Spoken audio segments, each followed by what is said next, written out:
Hey there folks, welcome to Spectrum Pulse. We talk about music, movies, art, and culture. And today, it's a big one. We're going to be talking about the newest album from Fall Out Boy called Mania.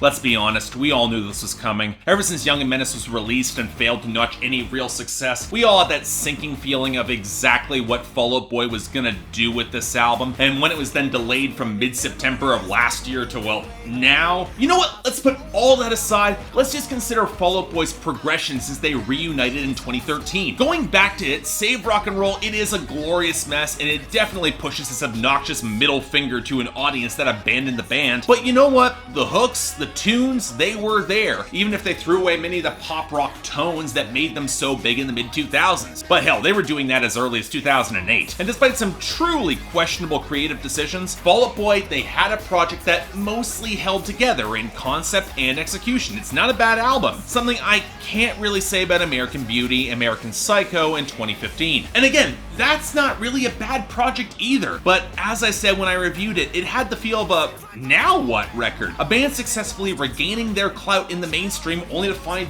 no real more mountains to climb, which led to even more slapdash production and writing, as well as a continued infatuation with hip-hop on that mixtape Make America Psycho Again that didn't make anybody sound good. Now, thankfully, just enough of the rock edge was still there to keep the music mostly compelling, and there were some good songs on that album, but just as so many acts have sacrificed that tone to remain relevant, I knew that Fall Out Boy's turn would come. Hell, they had been on the cusp for multiple projects now. It was only a matter of time, and with Young and Menace, I knew that moment had finally come. That sellout moment where, like Maroon 5 and Linkin Park ahead of them, their distinctive sound would be sacrificed for a chance at mainstream success. That didn't happen. Yeah, not gonna lie, the failure of Young and Menace on the charts and Fall Out Boy returning to the studio actually gave me a little bit of hope that maybe they had seen the precipice and had swiveled away from it in time. But I was also gonna be realistic here. We're not gonna get another Sam Days or even something close to what Andy Hurley is doing with Sect right now. This was going to be a pop project with rock elements rather than the other way around, and I wasn't expecting it to be all that good. So, with all that in mind, is this at least salvageable? Honestly, no. Not really. And the thing with Mania is less that it's outright awful in a way that would inspire a rant from me, more than just a tired, exasperated shrug. Not only is it not good, it's not even particularly bad in an interesting way. More reminiscent of what Maroon 5 put out with 5 back in 2014 than anything else. Oh, don't get me wrong, Young and Menace is still a howling hot mess of a song, and the fact that Britney Spears interpolation doesn't seem to have gotten the same attention boggles my mind. I get what they were trying to do with it, but it does not work. But when you move past that, it almost seems like Fall Out Boy set this project up with all the lines that will be used as ironic punctuation against it in the reviews. Almost as if subconsciously they knew what the response was gonna be coming on this record. But you know what? Okay, let's try to be generous. Let's talk about what actually works here, because I'm still convinced there is some core of quality to Fall Out Boy, and if you strain to hear from it, you can hear some of the component parts here. Even despite all layers of compression and vocal filters that pile onto Patrick Stump's voice that he does not need, he is a powerhouse of a frontman, even if he's stuck in an incredibly nasal progression on a song like Stay Frosty, Royal Milk Tea. And even if this record has way too much programmed percussion as a whole right at the very front of the mix, because of course they do, Andy Hurley, he is a great drummer. And there is some complexity that he brings in the details that highlights that I can at least appreciate. And I won't deny that Fall Out Boy has a knack for melody. They've always been solid composers in this direction.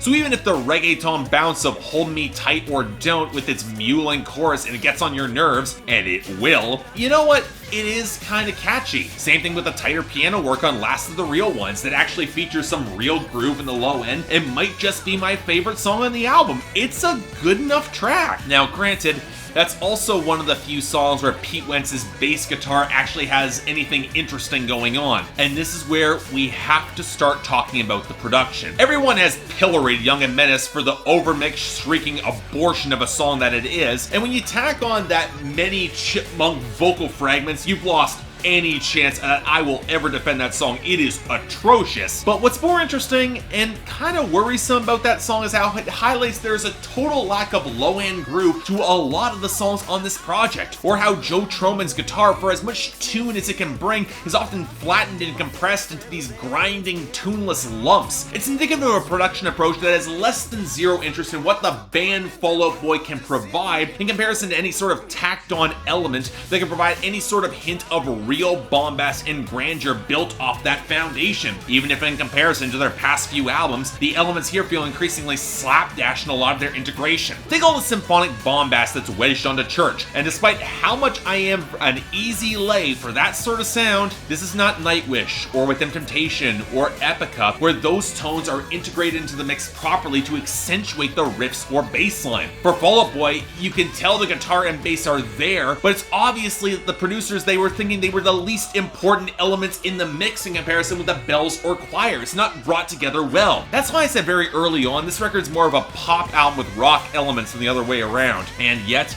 there are definitely points you can tell they went back into the studio to amp up the presence of the band in comparison with all the trap snares and the hi-hats and the electronic whirs of the reggae elements, trying to be a flaccid attempt to imitate a sound that 21 Pilots was using 3 years ago. But what it also leaves overall are a set of songs that are incredibly overmixed and overdone, where the actual tunes become the least important thing in comparison with all the garish trappings around them. Look at how the bass line is crowbarred into Sunshine Riptide opposite the claps and the blubbery reggae trap vibe, opposite Burna Boy clearly not caring whatsoever about the song. It's a complete mess of a track, one of the worst ones here. And look, I'm not expecting Fall Out Boy to slow down or take much of a breath. That's not something they've ever consistently done on an album, but the lumpy 3/4 bass cadence of Heaven's Gate sounds like a cheap attempt to replicate the genuine soul of a song that came on like What a Catch Donnie. And that's before we get the closer, Bishop's Knife Trick, that drowns itself out in reverb and yet can't help feel so leaden with all the bombast that it is trying and mostly failing to bring. You know what's strange? For as big as Fall Out Boy wants to sound on this album, with every record in this progression they sound smaller and smaller, which doesn't make me angry, just sad and numb and really disappointed, with memories of them being a lot better of a band than they are right here. But then we get to the songwriting, where for so many critics covering Fall Out Boy's where they finally ran out of patience for Pete Wentz' overwritten cleverness and bombast over substance lyrics, his Mania was the breaking point. You know what, maybe they were just able to ignore it when the songs were just more catchy. Now, it doesn't bother me nearly as much. I've been aware of this issue with Fall Out Boy for years now, and you know what, for the most part, I actually kind of like this writing style. It fits the music they make, and they can occasionally get some real potent moments out of this poetry. But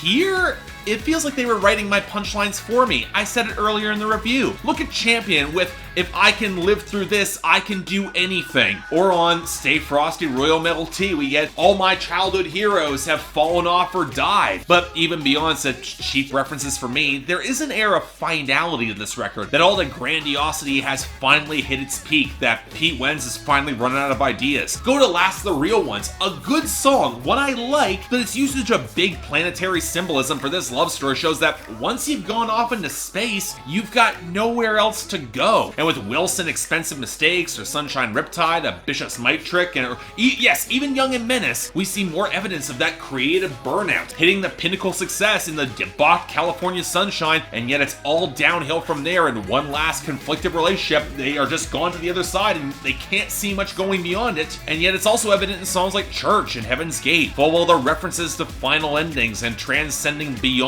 this world. Although I will say, in the latter case, got a really cute line. In the end, if I don't make it on the list, would you slip me a wristband? But you know what, that line is so evident of what made Fall Out Boy so potent in the first place. They're always a band that's trafficked in high melodrama and real bombast. They've been assholes, but they played into it well. But you know what?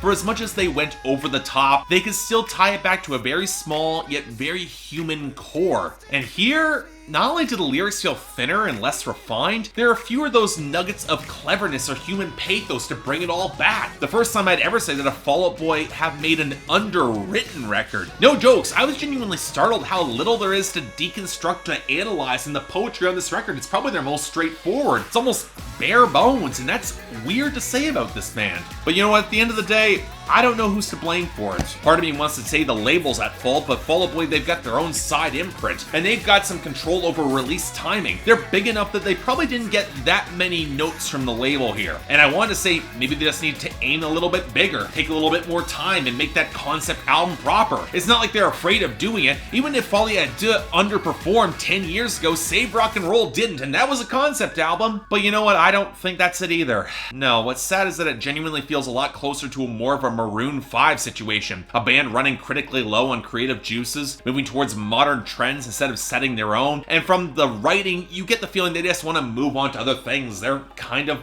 done with Fall Out Boy. And considering how badly this record is underperforming commercially, maybe this is the final straw. Now for me, you know what, there's enough of a core to this record, I can't call it bad. Cool down, Fall Out Boy fans. And songs like The Last of the Real Ones, it saves it from being outright awful, and if they have that creative spark, I'd like to see them do more. I also think some of this was tempered by me with much lower expectations and the feeling that some of this was coming. But look, this is easily Fall Out Boy's worst album, with Young and Menace easily being their worst ever song, and it's getting a very light 4 out of 10 from me. Guys, I don't know where they can go from here, but if they all need to step back, take a break, work on other side projects, maybe come back fresh, I think the fans would appreciate a lot more. At least more than this. So yeah, thanks a lot for watching. If you'd like to like and subscribe, I'd be more than grateful. Yeah, I know, this is a pretty negative and tired review, but guys, I wanted this to be good. I'm not a huge Fall Out Boy fan, but I appreciate them, and they're better than this. They just sound burned out, and I get that. That happens. They've been a band for a while, so maybe they need to hang it up and take some time and maybe come back fresh. That could be good for them. But if you want to buy the record, links in the description below. And all you die-hard Fall Out Boy fans, polls right there for you all to tell me how wrong I am. Although, really, if you compare this back to Infinity on High or From the Cork Tree, this is not as good. And I think you know that too. Beyond that, if you guys want to support this channel or get more involved in my scheduling process, link to my Patreon is right over there, where 3 times a week you guys get to vote on my schedule, and once a week for the higher tier contributors, you guys get to add albums, movies, or even a top 10 list to that schedule. But if you want to see my schedule, link to my Instagram below. That's where I'm posting it every time it gets updated. But till then, I'm Mark, you're watching Spectrum Pulse, and I'll see you next time.